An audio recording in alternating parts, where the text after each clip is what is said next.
find something that you care about, whether it's done well, and you can tell whether it's done well. If you have those two things, then you will be motivated to learn whatever you need to learn to make it good, and you'll be able to iterate because you can tell whether it's good. If you don't have either of those things, then you're screwed because you can't tell if you're making progress. Episode 17. Our guest is Glenn MacDonald, who is Spotify's data alchemist. We're taking a critical look at the effectiveness of algorithms and why GenAI probably isn't the best technology for many of your problems. I think the main thing I've learned is actually not to think about it as prediction. The moment you start thinking about it as prediction, you've sort of internalized the sort of ugly idea that the future is kind of determined and you're just attempting to guess what it's going to be. What you want is them helping you do your things. And instead, what you've got is a thing that is helping the business accomplish the business things. Glenn MacDonald is a music evangelist, algorithm designer, software engineer, and technology strategist. He created the music exploration website Every Noise at Once, and for 12 years was the data alchemist at the Echo Nest and Spotify. He's written about music online since before blog was a word, and his first offline book, You Have Not Yet Heard Your Favorite Song, How Streaming Changes Music, is on Canterbury Press. Like every shiny new toy, it's like, this is amazing. We can use it on everything. And then a while later, you know what? A microwave is amazing, and we don't have to cook everything with a microwave. Like, we have microwaves, but there's still things that are good to put in skillets or in ovens or put on a stick and hold over a fire. In this episode, we discuss the secret to successful algorithmic playlists at Spotify, why you must be able to evaluate the effectiveness of GenAI, what's at risk when you're taking on GenAI projects, GenAI is often not the right solution for your problem, and ways of optimizing GenAI outputs. Thank you for listening to the Design of AI podcast. We interview leaders and practitioners at the forefront of AI. If you like this episode, please remember to leave a rating and to follow us on your favorite podcast app. Well, Glenn, first of all, thank you so much for joining us today. We're very excited about this conversation. My pleasure. So you've been called Spotify's data guru and their data alchemist. And your project, Every Noise at Once, mapped the endless complexity of music categorization. Can you decrypt what you've been working on for the last decade? Nice, simple question to get us started. Yeah, well, there was actually a job description in the Spotify HR system called Data Alchemist. There wouldn't have been if I hadn't arrived with the Echo Nest acquisition with that as my funny title. And my official responsibility was to explore what was possible to make out of listening data. We had 200 million or 300 million or something. By the end, there were 500 or 600 million people listening for hours every day, and that's a lot of data. And so it seemed pretty safe to assume there was stuff that we could make out of that. So I got to, for a long time, experiment with what that stuff might be. And for me, as a music fan and a curious person about how the world works and what's going on, the goal of that was always to find out the answers to those questions. Like, what other music is there? I've long said that I live in the paralyzing fear that there's great music out there that I haven't heard yet. And I'm desperately trying to find it before I die. And it turns out I've only become more sure of that after 10 years of exploring music data and music. There's amazing music everywhere. Everywhere I look, I'm like, oh, that's a cool, odd band. And then 10 minutes later, I'm like, oh, there's 200 more of those bands. That's a whole scene. To somebody, that's normal music. And it's only strange and novel because I'm from somewhere else and I never heard it before. But isn't it so transformative what Spotify and streaming has been capable to do of bringing new sounds to the forefront? And you could go down these rabbit holes that are endless. It's magical. And that's why your Every Noise at Once site was a fantastic compendium through which to explore different sounds and subgenres and sub-subgenres. Yeah, I definitely believe that. And that's basically the premise of my book, too, which is that bringing all this music online together, connected, is it doesn't make technical sense to say that it's a bigger cultural development than the internet itself, because obviously the internet is a superset of that. But it feels that way to me. Like the internet without all the music online was cool. Like it was amazing to have all this information accessible, and I was impressed that I could go online and download Gary Newman's discography and know which albums I was missing. But when we got to the point where actually all the music was online as opposed to all the files about what the music was, then I really felt like we changed something profound. I'm really a fan of looking back in history and seeing, what are the precedents for now. And in many respects, it's what you were doing is discovering languages that have yet to be collected or documented, or the same way that a naturalist would go and find new species of things. Obviously, the locals knew all about it, but this is a matter of collecting them all. And languages don't evolve as quickly as music does. Music is the most ephemeral type of language in the world. So again, it must have been quite an adventure, right? I totally was. And I think when I started, I sort of thought I was discovering things. There's this inherent sort of colonialist hubris in the idea of discovering that somehow those things didn't really matter until we arrived, the knowledgeable ones, and discovered them. And at some point, and I thought of myself as like a knowledgeable music geek when I began this. And at some point, very early in the process, I had this software that when we started categorizing genres, and I had this software that I called the genre miner that would wander around in the data structures looking for clusters of artists that were related to each other by shared audience, but weren't tagged in our system yet. And some of those would be real and some of them wouldn't, because the data was weird at the time. So the miner would surface these clusters for me to look at. And sometimes I'd look at them and go, I don't know what this is. And sometimes it'd be really obvious from the names that there was a thing. And so one day it came up with this set of names, and they were all name name, or name ampersand name. I'm like, all right, is that Portuguese? I don't know what that is. It's some Latin language. They're all duos.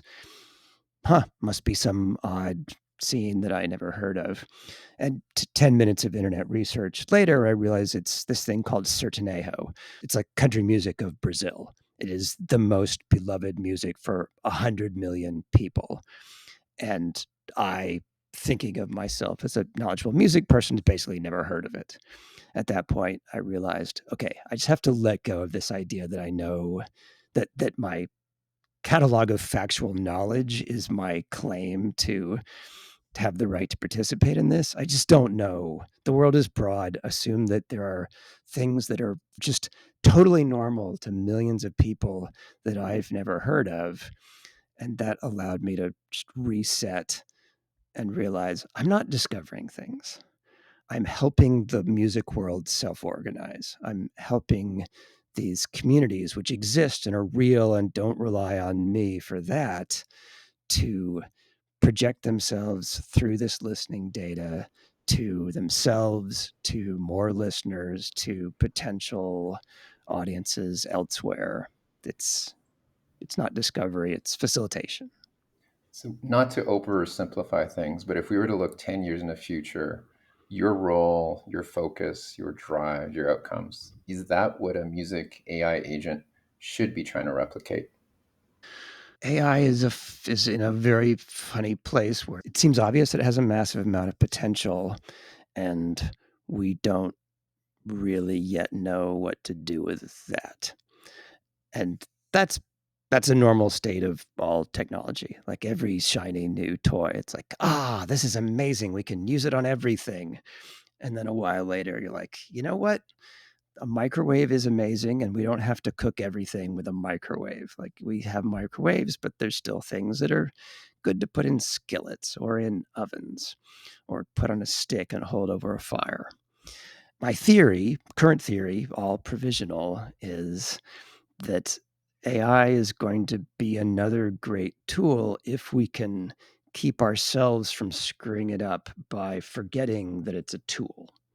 As long as we realize and remember that, like all these things, going back to math and SQL queries, which is what most of my work at Spotify actually boiled down to in a technical sense, They all exist to extend human powers, human interests, curiosity, initiative. They don't have motivations of their own. People talk about what the algorithm wants. There's rarely the algorithm, but even if there were, it doesn't want anything. It doesn't have that power, has no soul, has no goals. And I think there's a lot of tech company inertia to treat the technology as the thing. And the technology is never the thing. The people are the thing. And every new technological tool goes through this painful iteration of pretending it's the thing, and then eventually we rein it in and realize, oh, it's like a lever. It's a very fancy lever. The lever doesn't have a goal about what it's going to lift or move or turn over. It just exists to be put in our hands and let us move something. We're at the idiot stage where we're just mesmerized by our levers and think that they will lead us. They will move all the things for us, and they will decide what to move. And they're not going to do that. And I wonder if that's why we are all in this phase of like wanting to anthropomorphize it so much. But not to get too much onto that, you were so heavily involved in what was happening with Spotify. And then obviously the end of Spotify came very suddenly for you and a lot of really amazing people who worked there. You know, we have worked on some projects with Spotify, and a lot of the amazingly intelligent people that we worked with were so integral to that and are no longer there. So what drew you to then sort of shift from that to now working for an AI startup? Well, I certainly assumed after I got laid off that I would find a new music job to sort of keep doing the work that I was doing, which I didn't think was done. I don't know that I would have ever thought it was done. And so I spent a bunch of months talking to pretty much everybody at every level of the music industry, and basically sorted all the things into two big groups. There were a lot of very interesting, principled, idealistic startups trying to rebuild some broken part of the music industry in some better way. And there's no shortage of broken parts of the music industry that could stand to be reinvented that way. And almost all of those seemed certain to fail. Individually, almost all of them almost certainly will fail. Some of them won't. Very hard to guess which ones won't. And then on the other side, there were a lot of very established large companies that almost definitely weren't going to immediately fail, but that it was hard to be sure that there was really room to do interesting things. And as I was juggling those, waiting for either a crazy, interesting idea to become viable or a viable landing spot to become clearly interesting, I was like, what else could I be doing? And my two main candidates were help alleviate global climate crisis or help avert the AI apocalypse.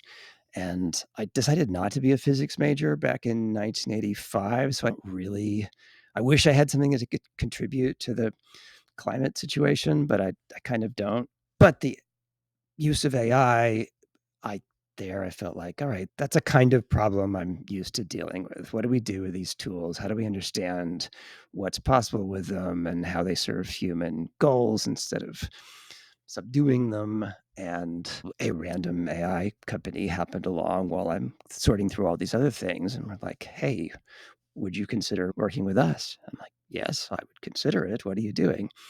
And so that turned out to be an interesting thing to do next. I think I initially was skeptical. So I'm like, and then I'm sure these people know all these things about AI, and I've been writing SQL queries and arguing against machine learning for 10 years. And how's that going to work? But as soon as I get into it, I realized that's the same problems. Like, I might as well just call myself an alchemist at both jobs. The goals are the same. Like, putting technology in between human beings or intervening in human culture in some way, and that could be good or bad. And in order to understand which it is, we have to be able to understand the human processes that we're dealing with and what happens to them and how we evaluate results and how our ability to evaluate results influences what we choose to do. Once I realized that, this is good too. And I felt, having written a book and published it in this weird old world of paper publishing, that I sort of had an obligation to help prevent the complete dissolution of the information world by running it all through AI and producing AI nonsense.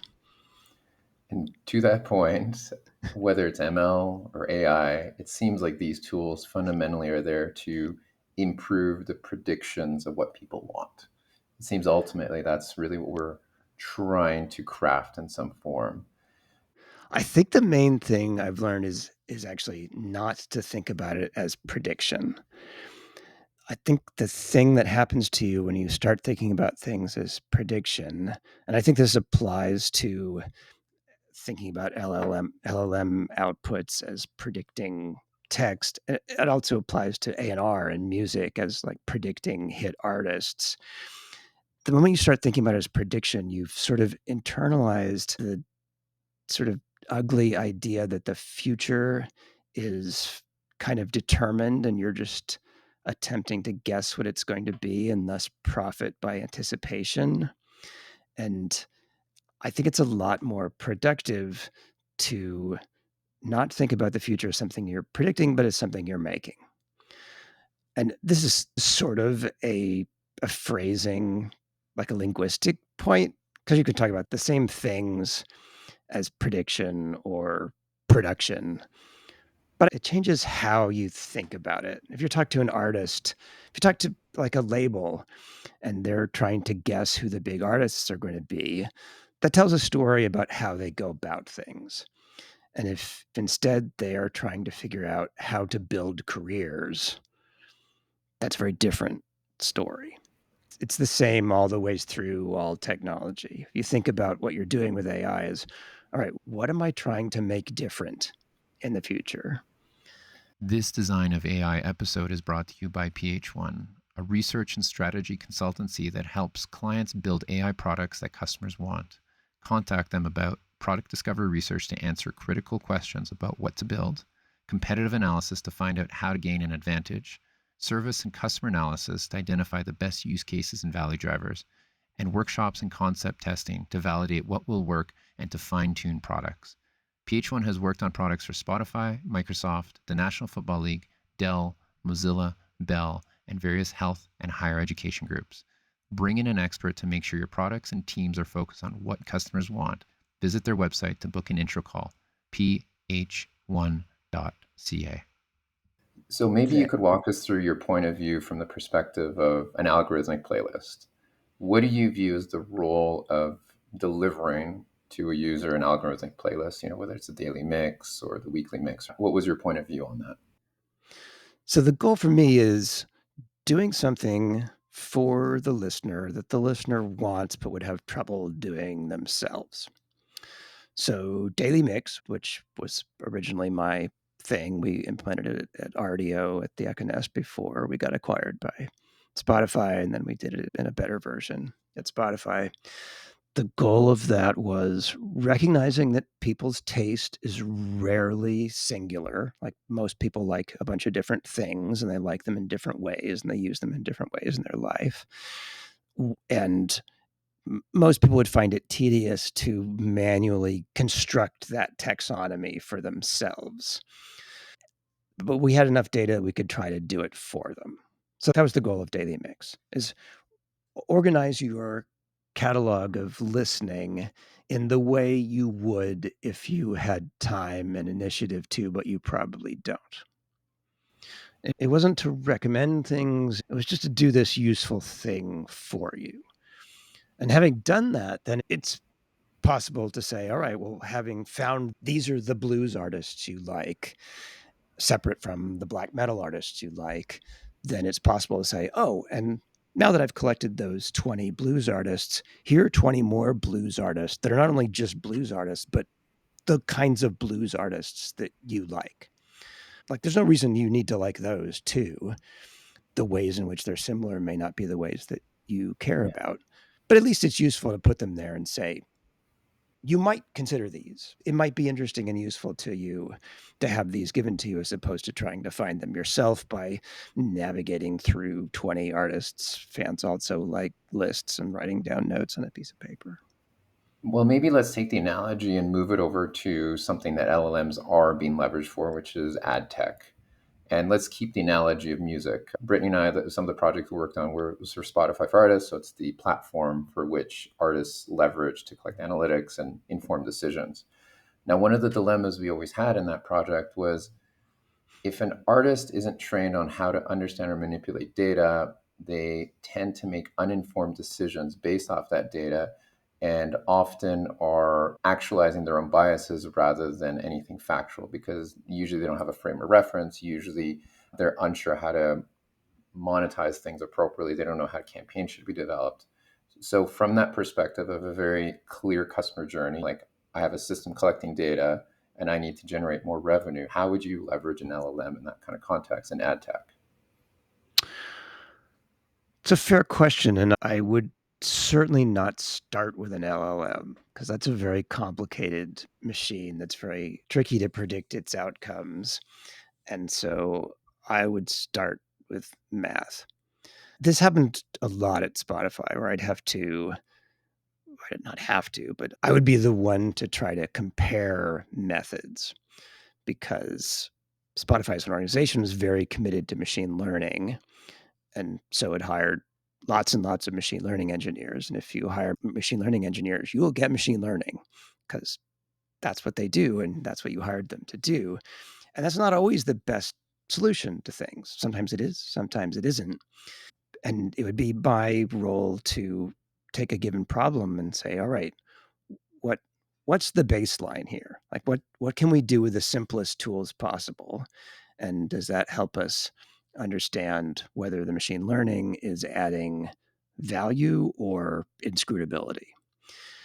And I haven't done anything in ad tech. I tried to stay away from advertising as much as I could, but I'm 99.7% sure that the same things would apply there. That in order to have even any sense about whether your LLM things are good, you need to know what are the right answers. Like, are there simple right answers? Are there good answers? Can we get good answers easily and then use those to tell whether our fancy methods are giving us great answers or like average answers? And I think a lot of the time we evaluate new tech against really poor baselines, like against randomness or against the most popular things, or like you said, against just like our intuitive guesses. And in those contexts, sometimes the fancy tools seem like, oh, they're clearly better. But then when you compare them against, oh, what if we just did some math and you realize, oh, the math's even better and it's a lot simpler and it goes weird in a lot fewer ways. So if it were me, if I had a change of emotional composition and decided to work on ad tech suddenly, that's what I'd do. So I'd start with, all right, where are we now? Where can we get with simple tools? And then we're calibrated and we say, all right, what could be better? And can we get to the betterness with fancy magic? Or is the fancy magic just more fancy than it is magic? You made a compelling point, which is basically LLMs and just ML and algorithms shouldn't be leveraged for the purpose of prediction. They should be for the purpose of assistive functions, ones where there's a clear target and this can improve the fidelity or the accuracy of the result.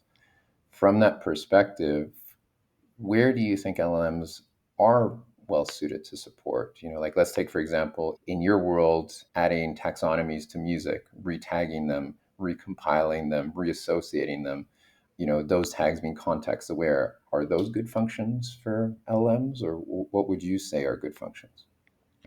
My feeling is that LLMs in particular at this point are amazingly good at reading. I mean, they're language models. So if you just sort of think about them for a moment, it makes sense that they're really good at reading human text because that's what That's how they've been created.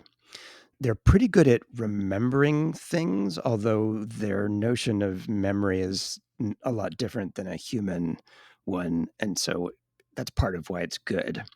They are not very good at thinking. And that can be hard to realize because they're very good at recalling when people have thought, and it can be tricky to tell the difference between a thing that's thinking and a thing that is recalling good thought that someone else did. They're terrible at writing. They're not good at creating, but they're amazingly good at reading. So for me, most interesting applications start with that, with where is it that we have knowledge represented as human language that it's been hard to convert into just mundane structured data that we can then do things with.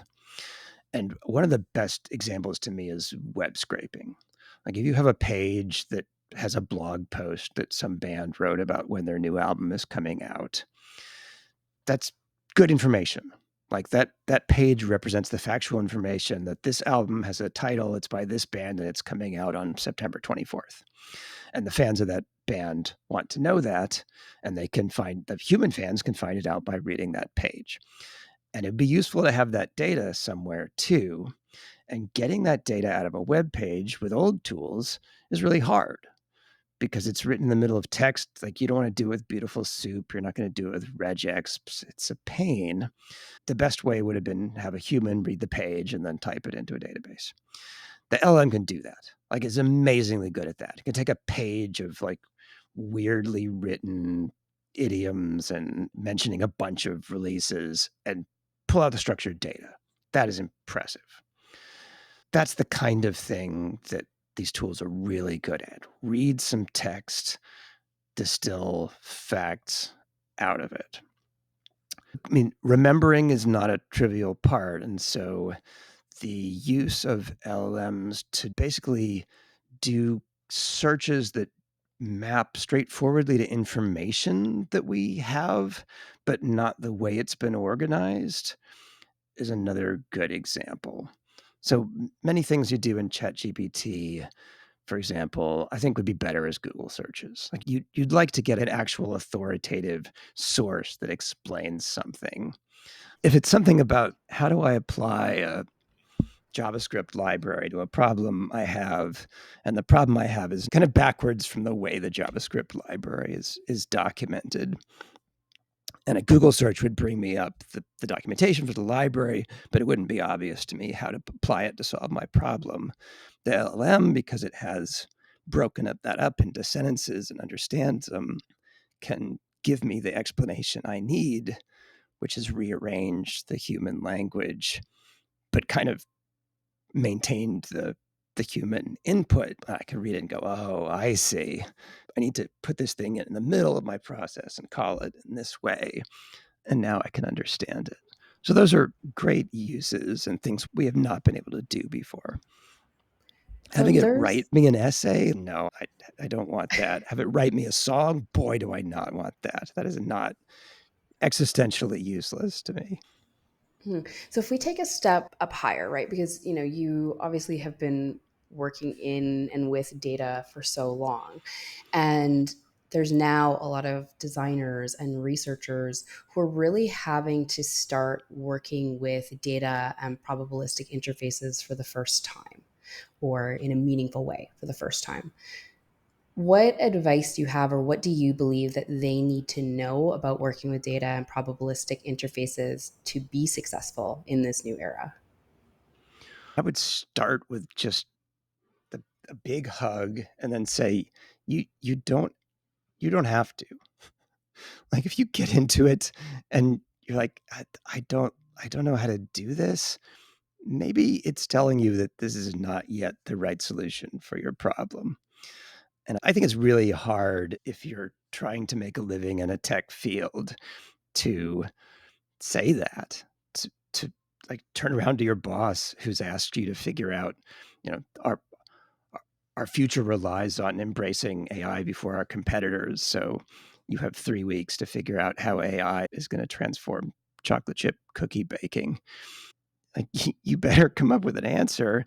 But I think often the answer is, nah, there's nothing here, or there's something here, but it's like peripheral. We could use it to read our customer emails and distill them in a better way than we have time to.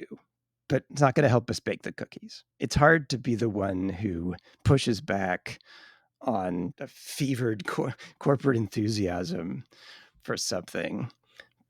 But if you can't do that, then you're probably going to do a bad job of whatever you're trying to figure out. The thing I always say to people, I talk to like college students and they ask, how do careers work? How does this job thing work?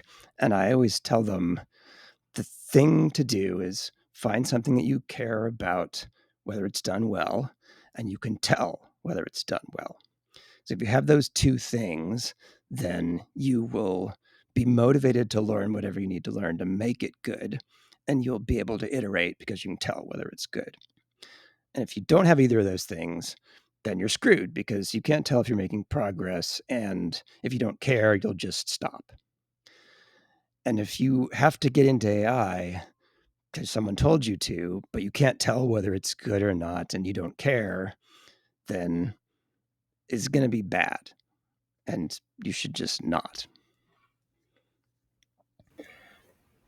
Thinking then about how to evaluate if something's working or not, I'd like to go to the piece about how a designer can influence the interface of an algorithm. I use my Spotify a lot. I use a lot of these tools. And one of the areas of design has not been figured out yet are the ways through which a user can use a graphical user interface to train the data set. I know for myself, when I have an algorithmic playlist, a lot of times I'm frustratingly angry and just want to like scrap everything in my profile because I feel like it doesn't know me. I feel like I've lost a friend, but the interface doesn't give me a way to tell it that. What do you believe you as a data person need as inputs from a designer to enable this kind of yin and yang of learn and fail and learn and fail in a methodical, effective way? Oh, I think the problem is not the designer in that case. The problem is that the product has been set up to do a thing that isn't quite what you actually want.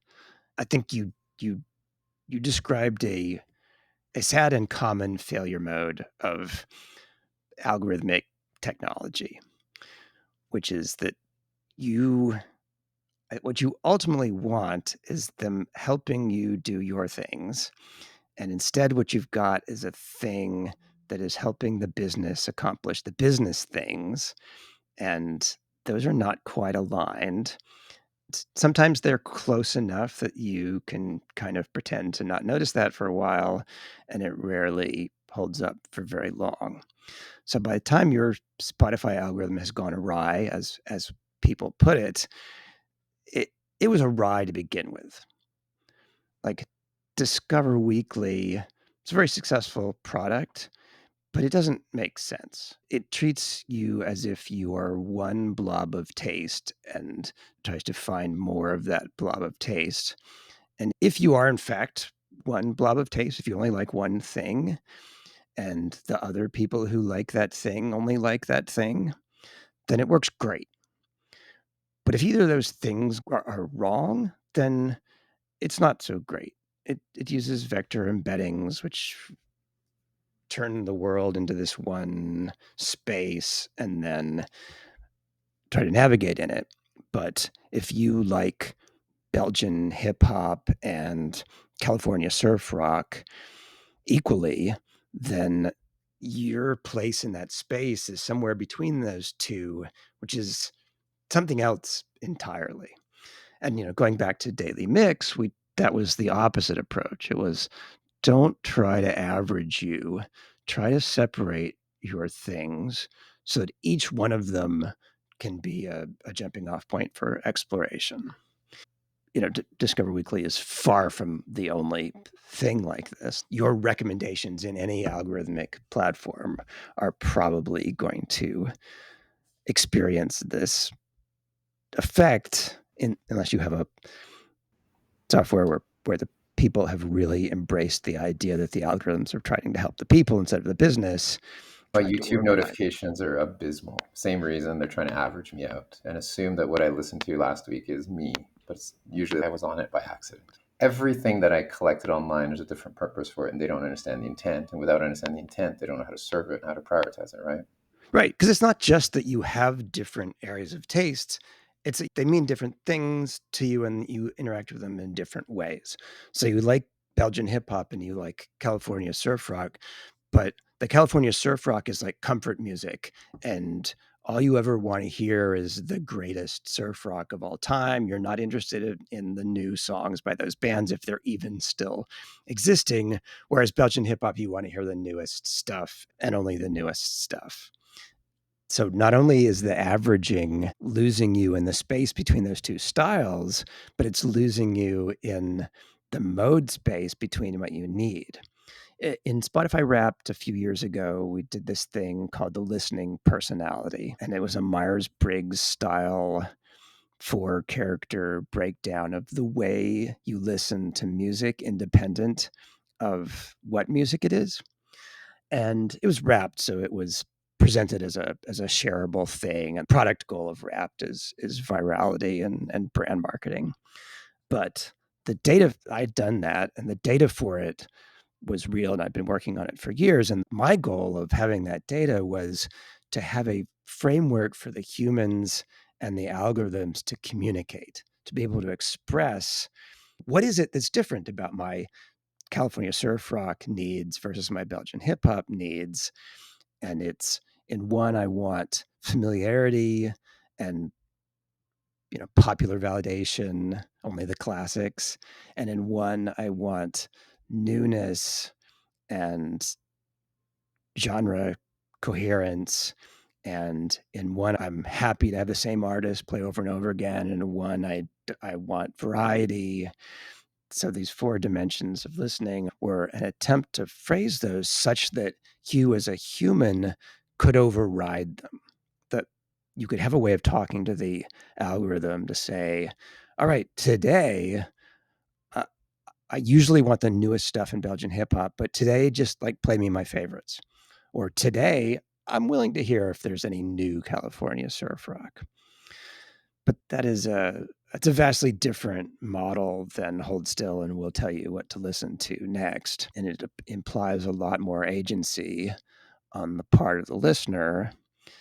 And so far at this juncture of technology, agency is not usually the goal. And I think this applies to the artist side of in music too. Spotify for Artists has a lot of good information. It does not have a lot of powerful decision making that you as an artist can do. And when Spotify introduced discovery mode, this was sort of a good example. Discovery mode, you as an artist have the opportunity to opt in. So your agency is, I can push the button that says okay.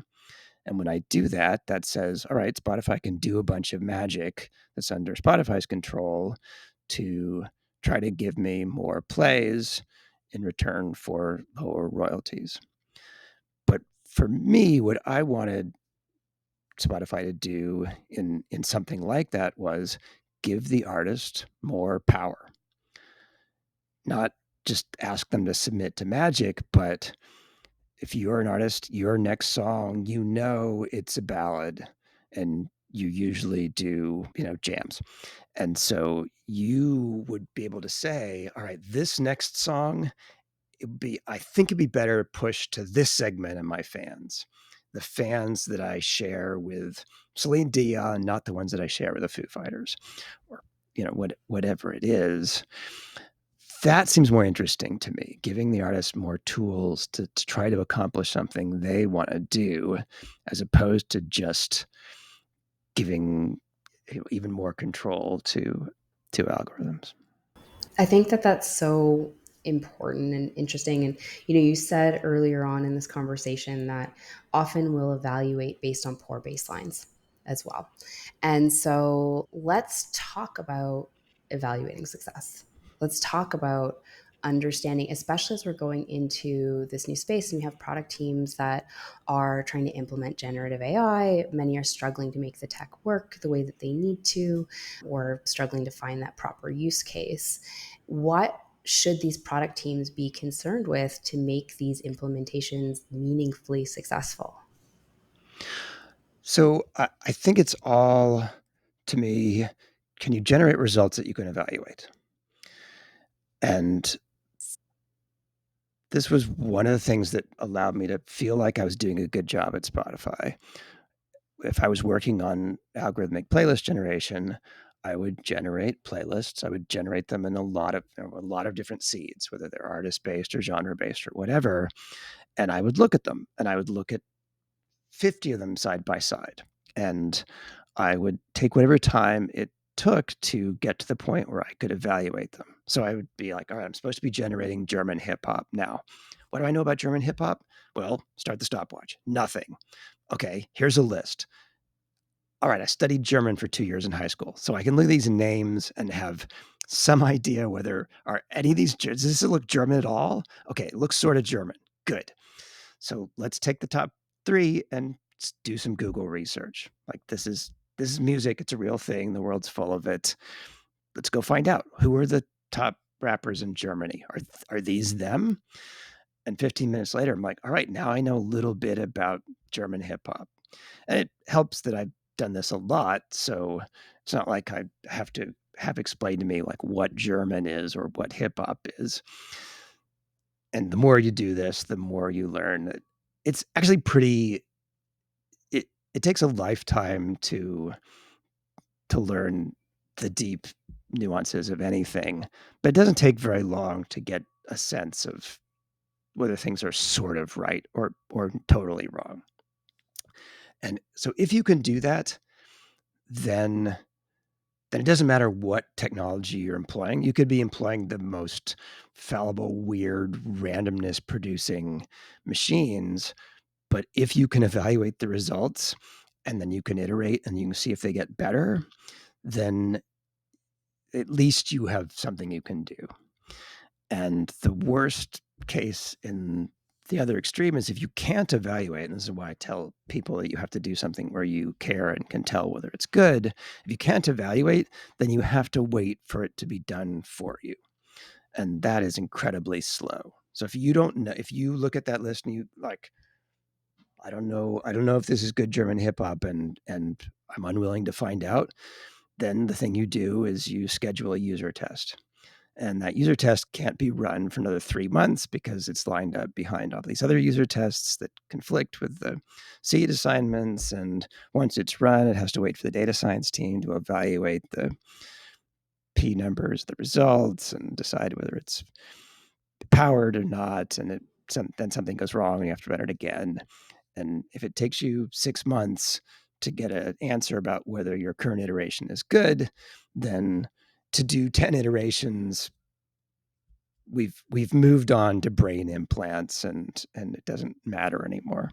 I would also argue that I think as an industry, we also just need to get better at doing user testing that doesn't require so many parameters around it as well. But That fair point. But anything in the gap between I can run it in 30 seconds and look at the results myself and then change something and run it again, and I have to schedule a test that takes 6 months and 5 teams to get me an answer that is maybe still not what I need. There's a lot of variables in between that. But the closer you are to, I can tell if it's good or bad, and I can iterate and tell if it's better, then the more weirdness that you can take on and have a hope of telling whether it's good or not. So Can we dive into that a bit more? Because I'm yeah, very interested in it. Like, let's take, for example, Brittany and I, we went to an AI event in Toronto, and there was somebody presenting an LLM that evaluates your lawyer documents and centralizes. It's easy to have an accuracy percentage as an evaluative metric. But let's say we met somebody who was building a startup that was generating a resume for you. How can you build evaluative metrics into something where either the evaluator is at arm's reach, in this case, like the employer, or where it's highly subjective and highly emotional and highly irrational? How can you build that evaluativeness into it? Well, the answer in some cases is you can't, or it's really hard to, and then that implies that this is going to be a tough application of that technology. So, yeah, I think sometimes it's just, yeah, that's good luck. I mean, you could try that, but it's going to be hard. So, using LLMs to generate implementations of Python functions with given definitions and given inputs and outputs, yeah, we can do that. Like, it's got to be able to do this, and you're going to run a test at the end, and it passes or fails. Great. That's not subjective. It's going to work or it's not going to work. Generate a resume. I mean, the test there is, does this person get hired? We can't run that test 1,000 times like we can run the Python functions. So that's going to be hard. I think using LLMs to do dating matches, maybe it would work, but yeah, it's going to be hard to test.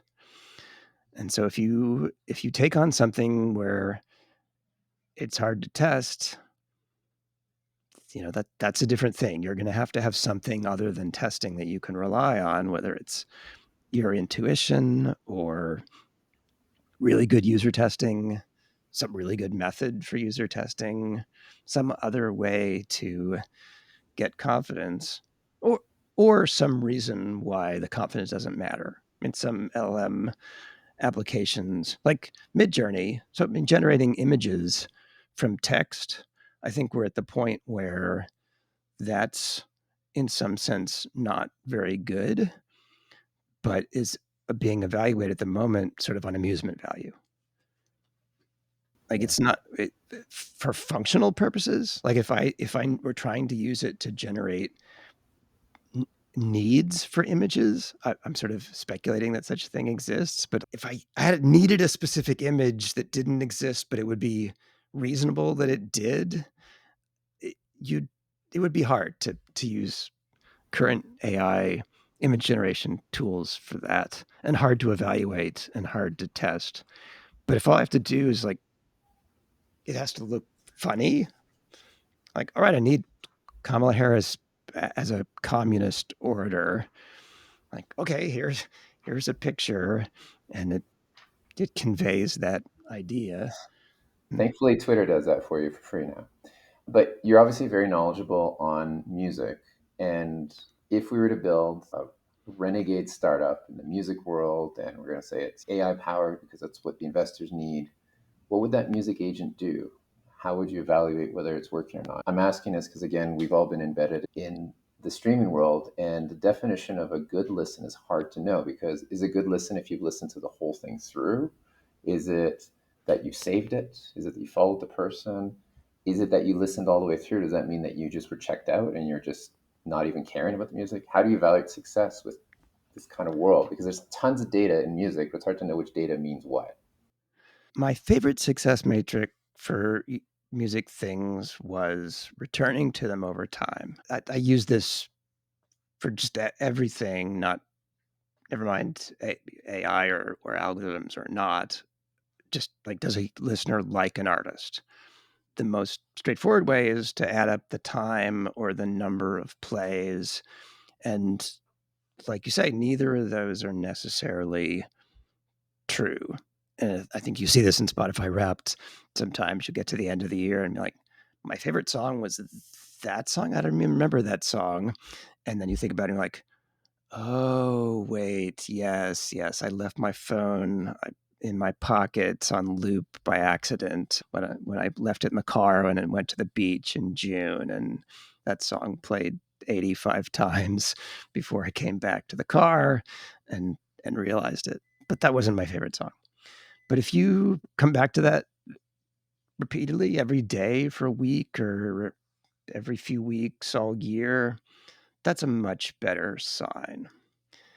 And that's true for artists, for at any level of abstraction. If you play songs from the same genre, different artists in the same genre, but repeatedly over time. It's a pretty good sign that you're actually interested in that genre. You return to a playlist, editorial playlist, another user's playlist over time. It's a good sign. That is usually how I evaluate things. Now, the tricky part of that is that's really easy to evaluate over historical data. It's harder to evaluate in a user test, which are usually limited in time. So you're like, all right, I have 7 days. Did they come back to it during the 7 days? And then that's only really good if they encountered it early in the 7 days.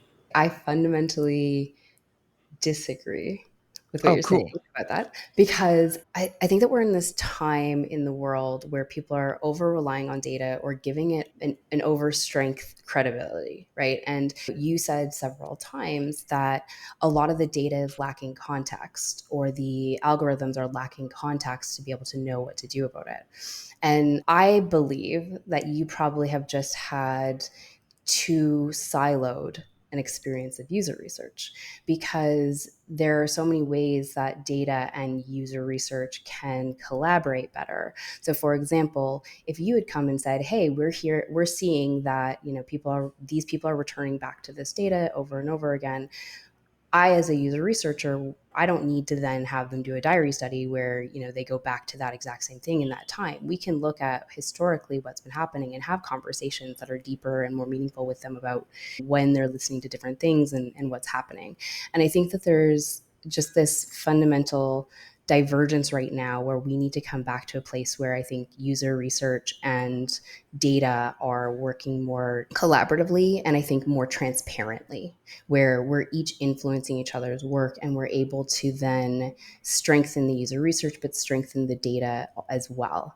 And so I guess my question to you is, if you were in a space where that collaboration was happening more meaningfully, how would you want to engage with the user research or with the user testing in that perspective to give you the strongest ammo to then make a case and say, hey, we do need to segregate these playlists, or we do need to create different profiles for these users within the algorithms, things like that?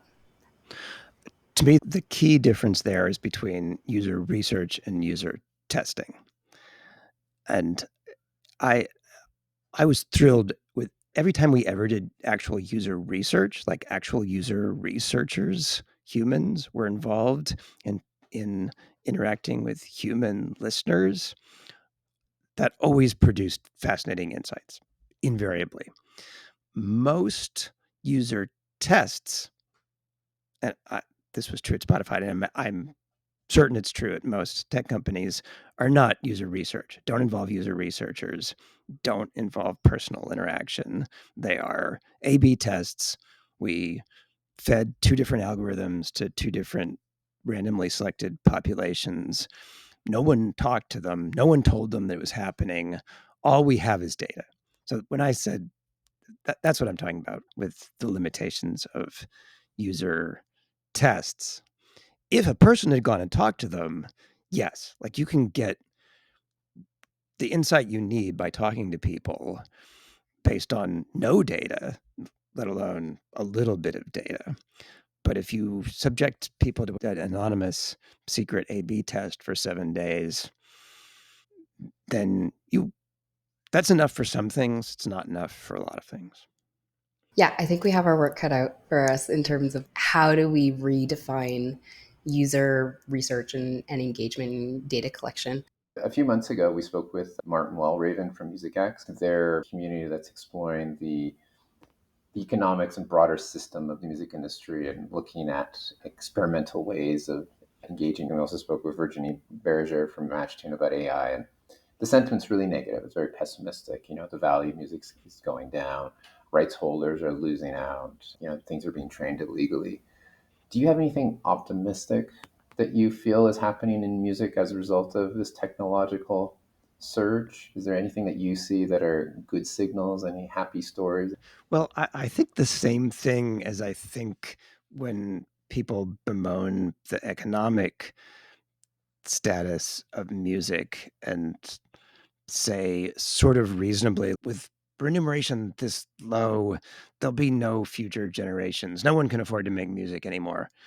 And I looked at that, and then I turn around and look at music, and I'm like, except there's more music than ever, and it's just as good and more varied than ever.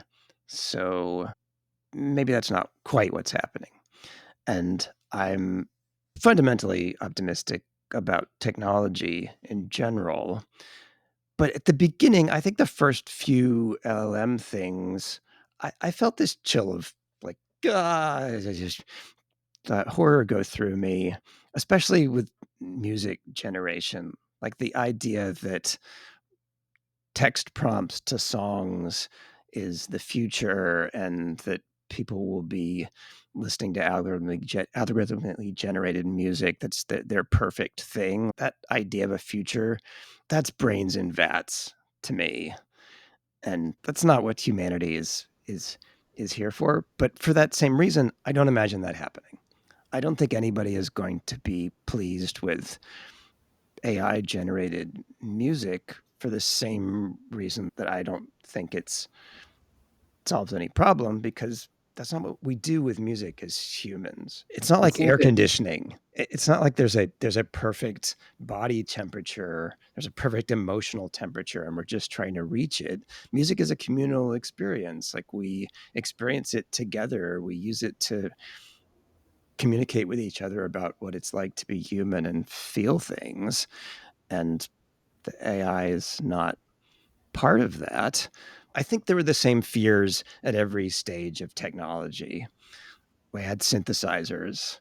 it seems if you look at it holistically, though, what's happened with tech is it's reduced the barrier to be a musician, but it's also reduced the barrier to be a music fan. And if there are no more barriers, if there's no more friction left, then does any of it matter? If anyone can listen to anything at any time with no restrictions, and if anybody can create music at any time with no restrictions, is it still a craft? That's the philosophical question. What does it mean for it to be a craft, and what matters about that is, I think, the core. So I think you take it back to, we invented synthesizers, and suddenly you could make violin noises without learning to play the violin.